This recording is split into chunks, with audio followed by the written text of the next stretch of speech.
he's still young. I don't want to call him injury prone yet, but he's dealt with a lot of injuries so far. He dealt with that hip injury that kept him out his majority of his rookie season. That did not help him at all. He didn't get to experience the ups and downs of a rookie season. He didn't get to try to push through a rookie wall. He didn't get to experience trying to develop within the season. And now people kind of lost patience because of that. I think that's where it really comes from.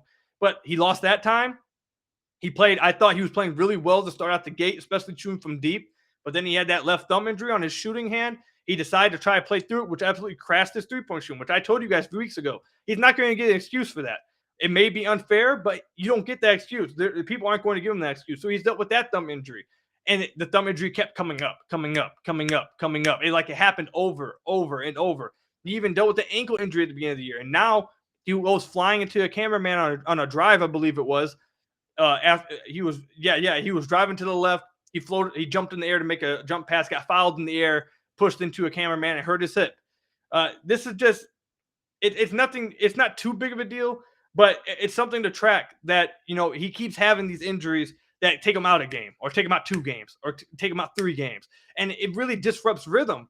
We talked about it last week on a podcast. The last week and a half, I thought he's looked some of the best all season. He's been driving to the paint. He had 2 straight games with dunks. He dunked over Jay Crowder. Like, he's had this past week and a half where it looked like I had been telling you guys that he was figuring out, hey, I'm 6'5".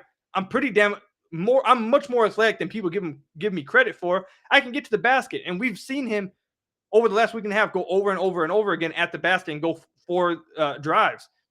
And it looked like he was getting into that rhythm. But here we go again. Now, as soon as it looks like he's turning a corner and something, as soon as it looks like he's learning something, as soon as it looks like he's getting better, another injury. He misses a game, misses 2 games. Now he's out of rhythm again. Now you have to give him 2 to 3 games just to get back into rhythm. And then by the time those 2 to 3 games get into rhythm, people are already done with them. Then he has a good few stretches again, and then another injury comes through. Like, he has to be able to stay healthy and string together long stretches of putting things together, because all we've gotten so far are small stretches. We had 16 games to start the year where he was shooting 39% from deep, then the thumb injury. So now that stretch gets wiped out and he struggles after that. We had a good week and a half stretch where it looked like he was learning how to drive and being much more aggressive driving. Now he has a hip injury. Will he still want to be aggressive now that he hurt the same hip that he hurt last year driving to the rim?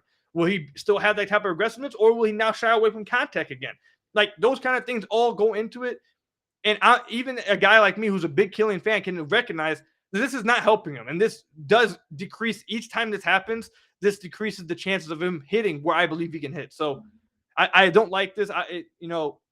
Again, the injury itself is not a big deal. It's not going to hold him out forever. It's not like I think he'll probably be back Friday. But again, it's just he needs to be able to play long stretches of games and put together long stretches of games where he's playing well, or he's never going to be able to put it together. It's just going to continue to be in stretches. And stuff like this, tiny little injuries, knick-knack injuries that keep him out. He keeps getting hurt. It sucks. He needs to be able to play a lot of games, obviously in a row. You want to see him play a lot of games, and hopefully this right hip contusion is to keep him out long. Because like I said, I thought he was playing a really good week and a half of basketball and showing that he was learning how to get to the rim. And he was being a lot more aggressive doing so. So, again, he's out. Probably going to be out for tonight's game against the Sacramento Kings. Sucks, but it is what it is. Hopefully he doesn't stay out too long. And, again, like I said, I hope in the last segment I said, hopefully we see some kind of combination of Cade and Kelly Olynyk, Sadiq and Kelly Olynyk, something where those minutes actually will be used for something in the long term. So you can actually see what it looks like with the floor-spacing 5. That's what I'm looking forward to tonight. Hopefully Killian gets healthy and is able to play Friday. I believe against the Spurs is who they play. I could be completely off with that, but I think it's the Spurs. But anyways, thank you guys for listening to this podcast. That's all I've got for you guys today. I appreciate all you guys' support. Thank you for making Locked On Pistons your first listen of every single day. We are free and available on all your podcast platforms. Head to the YouTube channel if you haven't already. Hit that subscribe button. It's the best way to support the podcast. Make sure you make Locked On Bets your second listen every day. Your daily one-stop shop for all your gambling needs. Hosted by your boy Q with expert analysis and insight from Lee Sterling. It's free and available on all your podcast platforms. Until the next one, I'll see you guys later. Peace out, everybody. Enjoy the game tonight against the Sacramento Kings. Again, I want to apologize for the different schedule this week, but again, it is what it is. Life happens. People have jobs outside of talking about the Pistons, sadly. I know. I would love for this to be my main job, but it's not there yet. We're on our way, though. But I'll see you guys in the next podcast. Peace out, everybody. Enjoy the game tonight. Go Pistons.